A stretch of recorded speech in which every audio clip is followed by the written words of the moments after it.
Carpenter సంక్షేమ సంఘం సమావేశం పద్మావతిపురంలోని కార్యాలయంలో శుక్రవారం మధ్యాహ్నం జరిగింది. ఈ సమావేశానికి ఎమ్మెల్యే ఆరని శ్రీనివాసులు ముఖ్య అతిథిగా హాజరయ్యారు. 30 ఏళ్లుగా తాము వర్క్ షెడ్స్ లేక ఇబ్బందులు పడుతున్నట్లు కార్పెంటర్ సంక్షేమ సంఘం అధ్యక్షులు కేవీ రత్నం ఆచారి మాట్లాడుతూ చెప్పారు.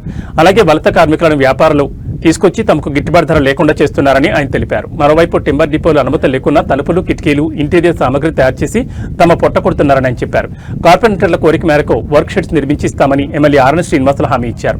వర్క్ షెడ్స్ నిర్మాణానికి అవసరమైన స్థలం వీలైనంత త్వరగా కేటాయింపై కలెక్టర్తో చర్చించి నిర్ణయం తీసుకుంటామని ఆయన చెప్పారు. కార్పెంటర్ల కోసం చిత్తూరులో నగరానికి దూరంగా తాను వర్క్ షెడ్స్ నిర్మించినట్లు ఆయన వెల్లడించారు. కార్పెంటర్ సమస్యల పరిష్కారానికి తన వంతు కృషి చేస్తామని ఆయన చెప్పారు.